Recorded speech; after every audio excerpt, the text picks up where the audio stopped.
A lot of people go wrong in the talking stage because they wait too long to ask anything meaningful. They treat dates like they're interviews. They ask too much too soon. First date, what's your purpose? Why did the Lord bring you here on earth? It's like, whoa, I am not going to live up to your standards. And people forget to read the room. So you're asking deep questions when we're at a party. Wrong time. Yeah, let's have fun. Timing plus tone, meaning how you say something, equals perfection in building a deeper relationship with somebody, getting to know them. You're looking for opportunities and pockets to insert these questions naturally. This is the power of questions. Yeah. The Bible says, out of the abundance of the heart, the mouth speaks. So good. The more you get them to talk, the more you actually learn who they are.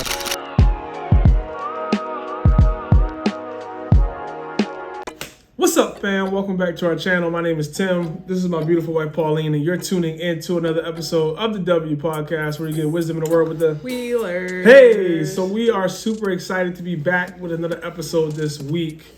We're talking about the talking stage, but more so questions that you should ask in the talking stage to help you navigate it. Because I would say one of the questions we get the most is about this season of dating. Well, hopefully it's not a whole season. Yeah. About this stage of dating, because it's the most ambiguous. Like, I feel like this is where you can Confusion. get the biggest confusion, lack of clarity.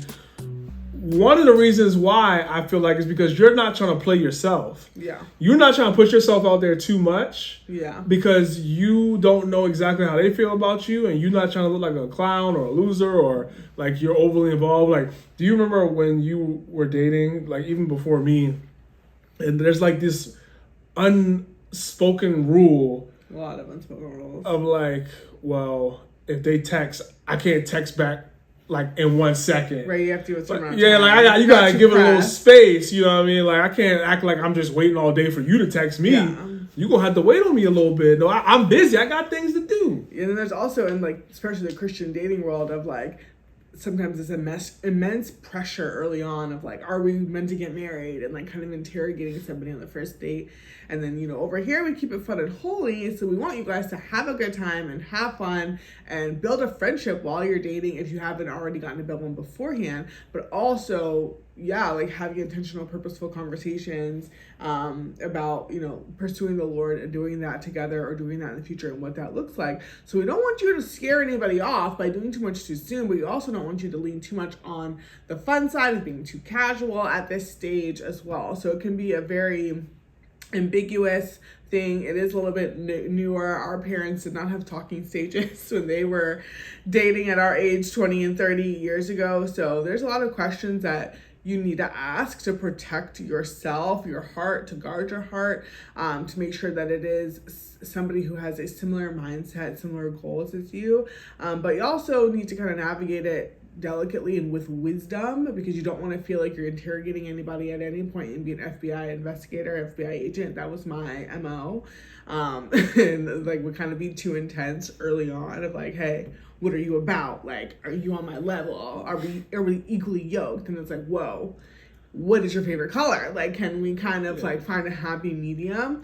So we definitely want to help you find that middle ground, because we don't want you to scare someone off or just do too much, because the level of the relationship is not anything. Right. So it doesn't need to be too deep. But at the same time, we want you to get clarity, because if you don't, you're going to end up wasting your time, or you're going to end up getting hurt or hurting them. So really, you just got to remember that this stage and how you handle it is important, no matter how long or short it may be. Because you're not here to play games. If you're watching this video, you're somebody who's looking to build something real in a relationship. Yeah. And that starts with having real conversations and learning how to do that, when to do it.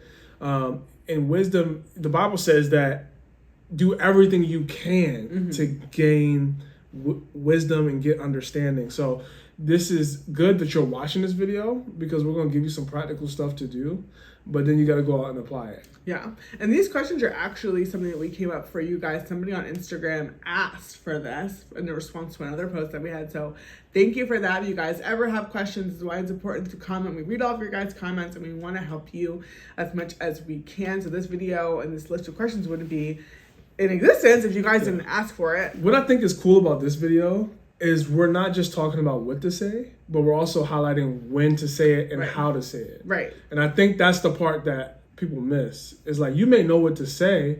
Yeah. Are you wasting my time? Do you love Jesus?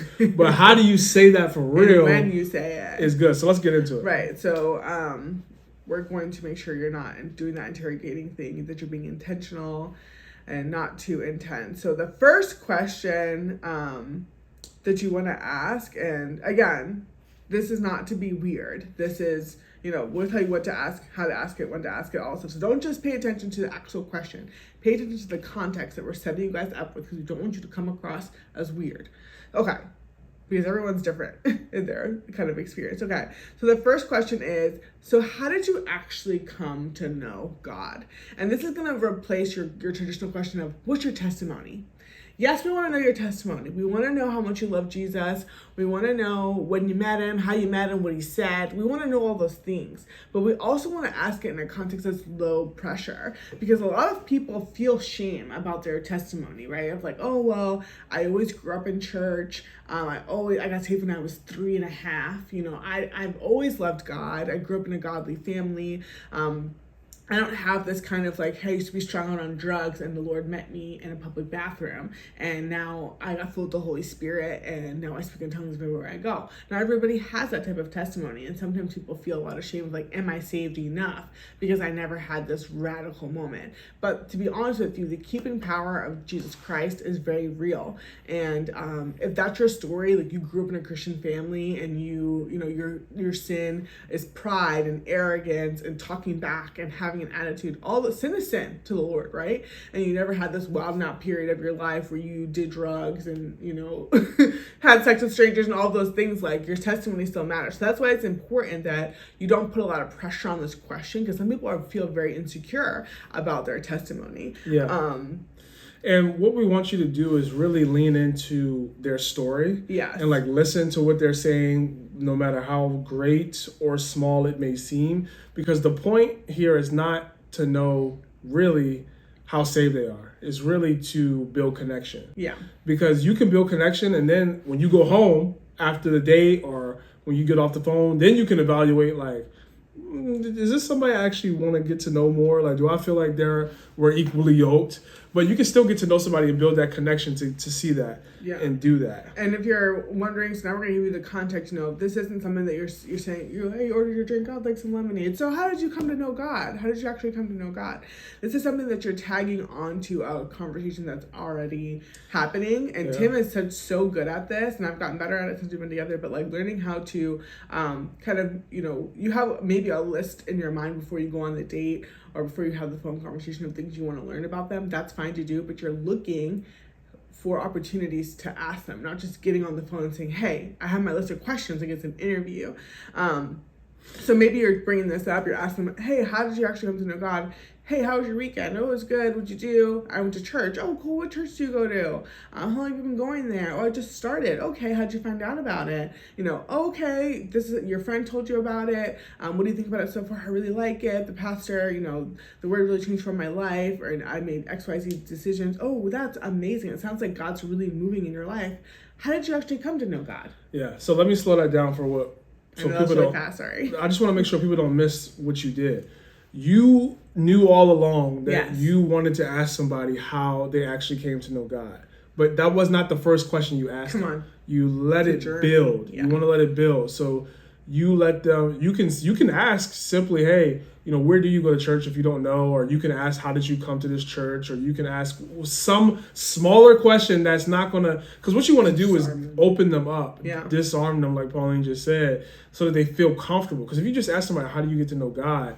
that could make them feel a little uneasy. But if you ask them what church you go to, that's just a fact. That's like naming. Right. It's more shallow. Yeah, it's easier to answer. You want to get them to say things, and then hit them with the question. So I hope you're tracking with that. It's not a cold come right in hot. It's a let it build naturally. Right. Because now it feels more natural for you to ask me how I came to know God, because you were asking me about church. And it's like, okay, Right. you asked me about church, and then you asked me how I came there, and then so it makes sense. They don't feel interrogated. I mean, if you think about it, that's how good conversations go. Anyway, if you've had a job interview recently, like they don't come out the gate saying, "Hey, what would you do in this situation?" or tell me about a time you did X, Y, and Z. They're asking you, "Hey, tell me a little bit about yourself. How did you find out about this job?" It's a slow build, so you want to do that. We're teaching us like art of conversation, communication type things. Yeah. Especially for you younger people. So number 2, what's something you're working through emotionally right now? Or another way you could ask this, again, these are questions you're asking during the talking stage to evaluate,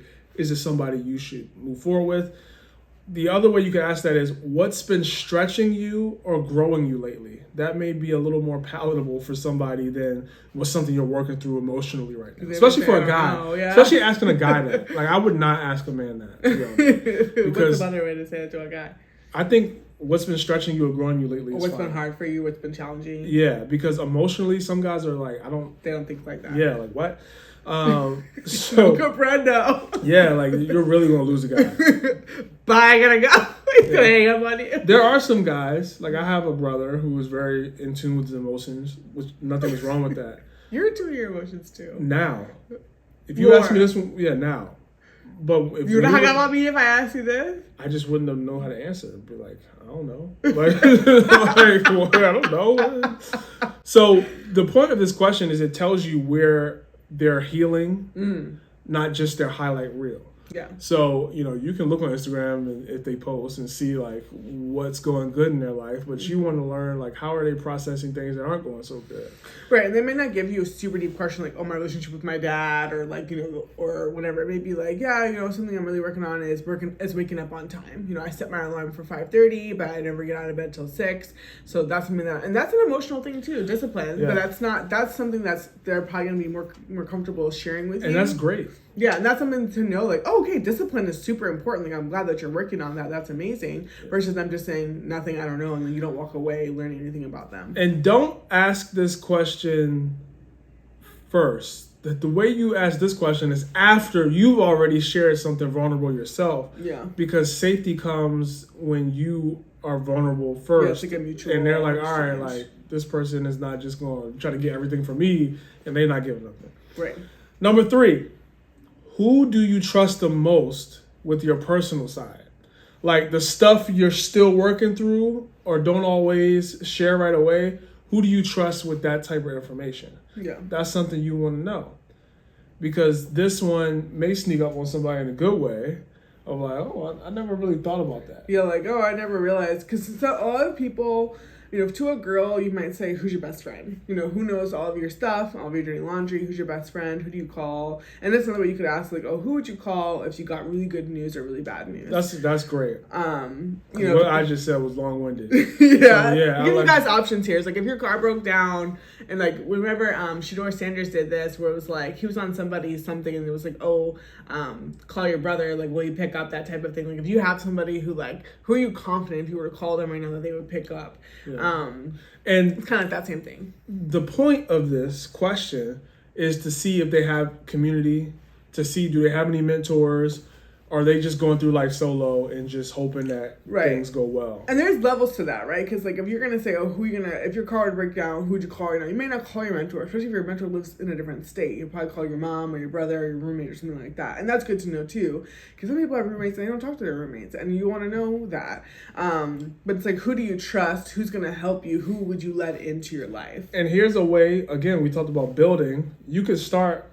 Who would you call right now? Who would pick up right away? And then you could go to, well, who would you call if you lost your job? Who would you call if you got sick? Like, if the conversation is flowing and they seem receptive to it, you could let it build to get deeper answers. It can be fun. Or even like there was a trend a couple months ago on TikTok of like, who's your emergency contact, and like that you be, oh, my sister, like my sister's so responsible. If I got sick and I was in the hospital, I want them to call her. I know that your brother feels that way about, you know, your mom. He's like, immediately I want you to call my That's mom. a great question to see. Yeah, like that. Number 4, how do you usually respond when someone hurts or misunderstands you? Yeah. Now, go ahead. This is a good thing to, this is another, a lot of these, we want you guys to know, are follow-up questions. You're not picking up the phone, hey, how are you? By the way. You've already been having a conversation. Yeah, exactly. So, like, maybe you're talking about your day, and like, oh, how was your day? Oh, it was okay. My coworker really made me mad. What happened? This is what they said. This is what they did. Oh, okay. What do you wish they would have said or wish they have done instead of what they did? They're going to answer the question. And then you could say, okay, it sounds like they really hurt you, like they really disrespected you, and you're right, I can see why you would want them to do something different. Now, usually when something like this happens, someone hurts you or misunderstands you at work, what do? How have you handled this in the past? Oh, this has never happened to me before. Or actually, every job that I've had, someone's really pissed me off. Oh, okay. So you're the problem. Tell me more about that. I hate my job. I hate my field. I hate my industry. Everybody's against me. Oh, okay. Wow. Tell me more about that. This is the power of questions. Yeah. The Bible says, out of the abundance of the heart, the mouth speaks. So good. The more you get them to talk, the more you actually learn who they are.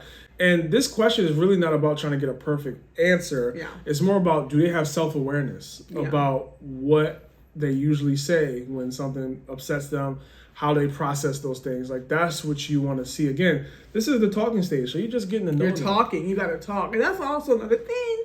Don't get me going on that. Where, like, you're in the talking stage, but you're not talking. You're about nothing real. You're touching, you're petting, you're doing things that's not talking, like actually talk. And like, I so much respect couples, or like, I guess it's two people who are in the talking stage and you're on the phone a lot. Be on the phone, talk, listen, ask questions.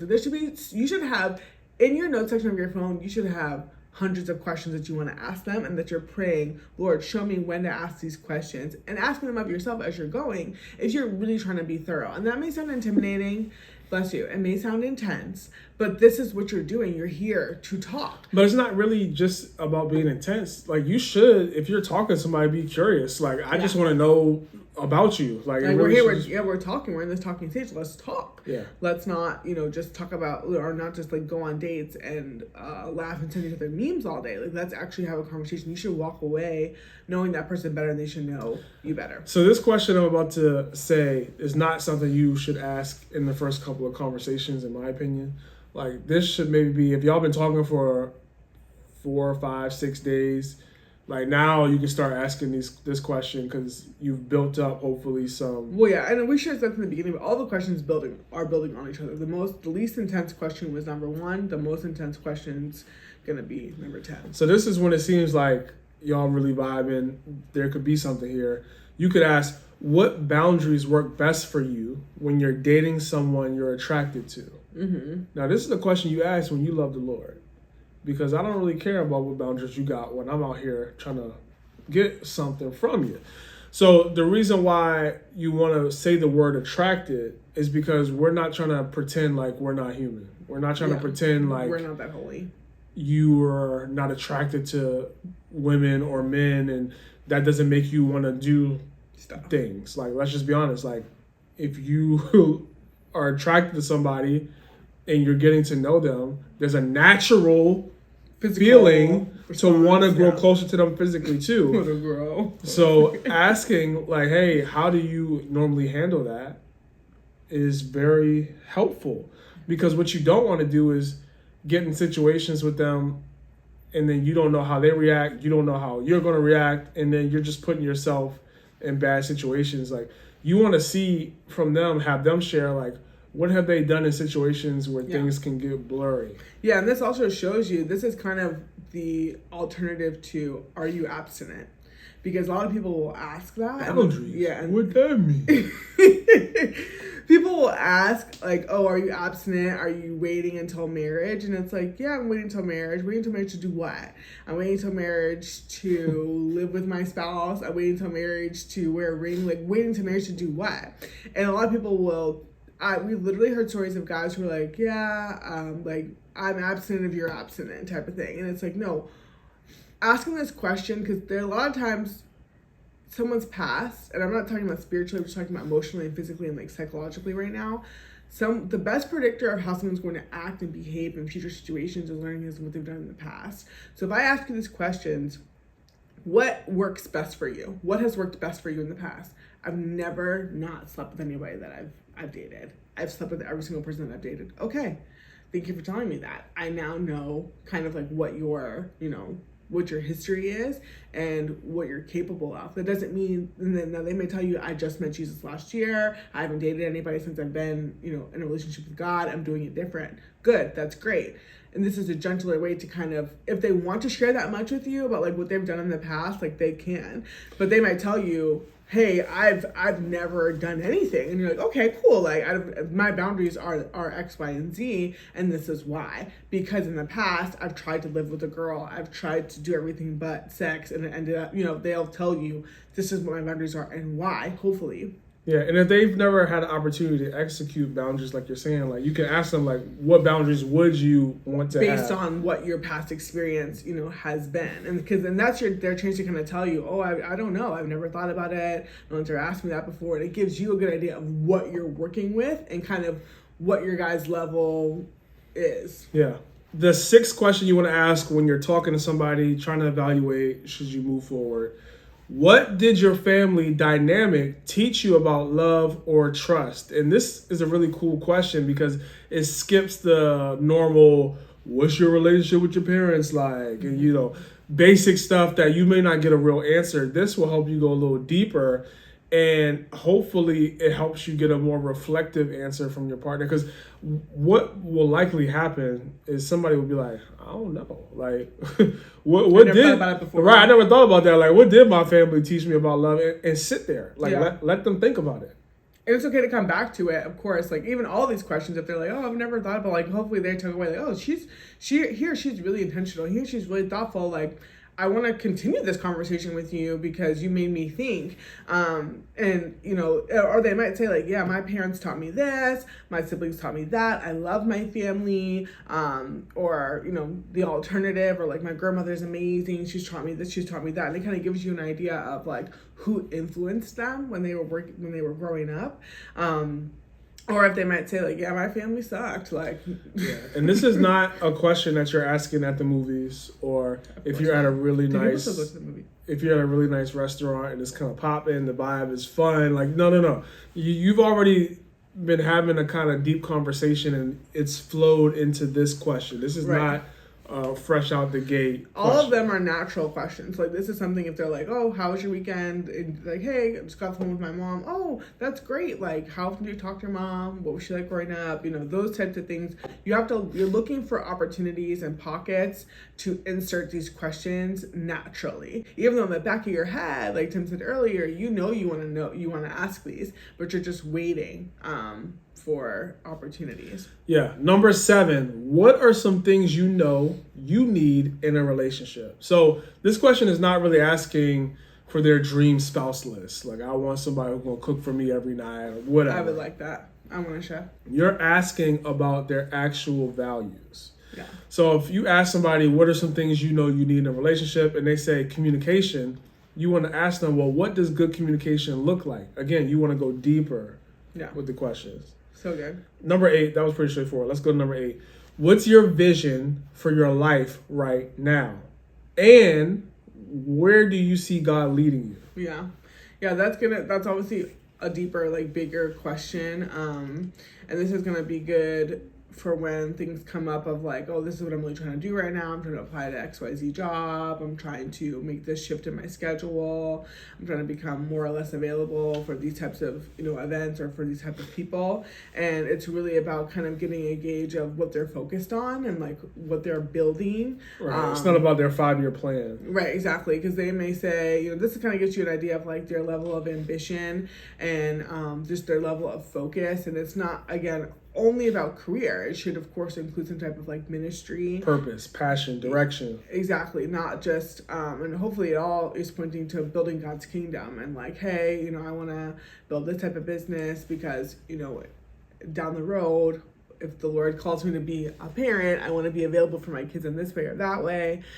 Just kind of like learning their heart. And then this is really going back to the things we've talked about in other episodes of like your heart connecting to your actions. So you can't say, oh, I love kids and I want to be a soccer coach one day, and nothing in your schedule is reflecting about that. Like, are you volunteering now? Are you at your nieces and nephews soccer games now? Like, just show me something, like, because a lot of times, you know, people will paint pictures for you when you're in the talking stage of like they're this big ambitious person and like this is what they feel the Lord's put on their heart and what they're passionate about, and they have passion projects, and one day I want to do this, I want to do that, and it's like, oh, that's great, but like there are small things that you can do now. So it's really hoping that like really that at the end of the day they're not just waking up, clocking in and clocking out and saying, oh, I have a 9-to-5 job, I finished college, my bills are paid, I'm done, you know, and I'm just living to pay another bill. Yeah. So you want to ask this type of question when you've already been talking about what goals they have or jobs or whatever their calling is.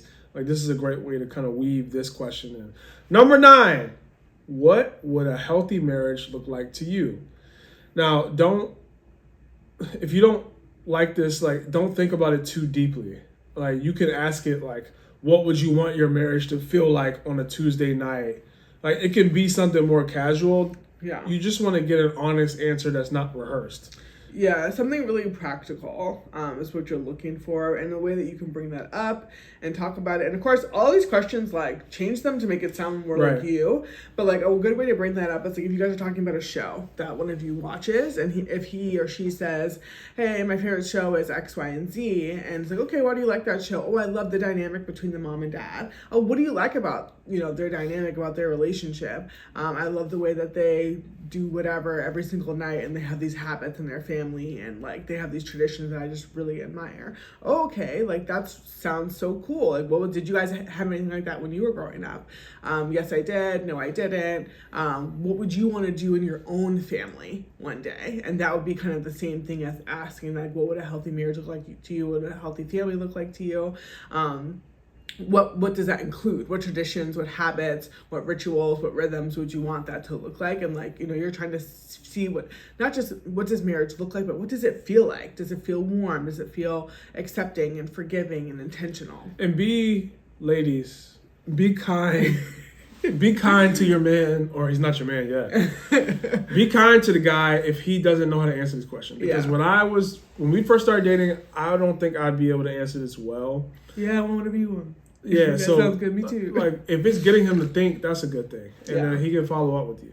Number 10, what's something about you that people usually miss? Mm-hmm. This can be fun, but also open up the door to some deeper conversation without forcing it, to really help you get to know, like, what do they think are some of the good qualities about themselves. Yeah, absolutely. Or like, yeah, so many people don't know that I have like a hidden talent, or that, you know, that I read my Bible every night before I go to sleep, and like, oh, that's amazing. Like, that's so cool. Like, there's obviously a lot of hidden things. That's the beautiful thing. You know, when you get married to someone, they see everything. There's no hiding. And not that, you know, that's your goal at the end of this, but yeah, it's an opportunity for them to share something about you, for them to feel a little bit more seen. Yeah. So what we want to help you avoid is not asking questions at all. Yeah. Because a lot of people go wrong in the talking stage because they wait too long to ask anything meaningful. Mm-hmm. They treat dates like they're interviews. They ask too much too soon. First date, what's your purpose? Why did the Lord bring you here on earth? It's like, whoa, I am not going to live up to your standards. Goodbye. And people forget to read the room. So you're asking deep questions when we're at a party.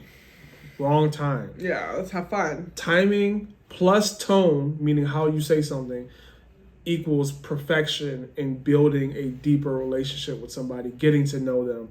So when you're asking these questions in the talking stage, bring it up after you already started talking about family, like we talked about. Bring it up after somebody mentions church. Bring it up when somebody brings up a past relationship. Bring it up when there's a pause and you're just kind of hanging out and talking and shooting the breeze. Those are the opportunities that are casual, but relaxed and you can get a really solid answer from people. It's also a good reference point. So like, again, you're not asking all these questions at once. This is something you can ask throughout the entire talking stage, and like even into dating. If it doesn't come up, it's okay.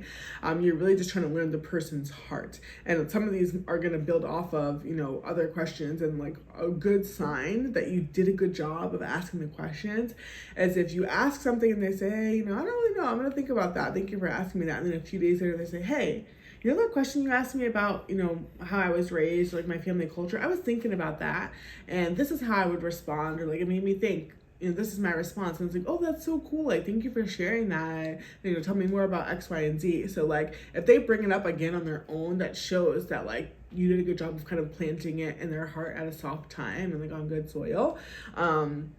Versus if they feel kind of like attacked or like not good enough, and it's like you probably didn't ask at the right time. And it's okay to come back around and say, hey, you know what, I was probably a little bit too intense yesterday with those questions. I'm just really excited to get to know you. I'm sorry. Can I try again? And also, if you are asking these questions and somebody's dodging you or they don't show interest in letting you in, that's your sign. Yeah, that's this your answer. This is not it. This is not the person you want to be with. So like that's also something you want to see is like, how do they respond to your questions? Because your person most likely will respond with interest and be excited to answer these questions. Yeah. So the more questions you ask and the more honest the answers are, those will help you learn the truth sooner about somebody and if you should be with them.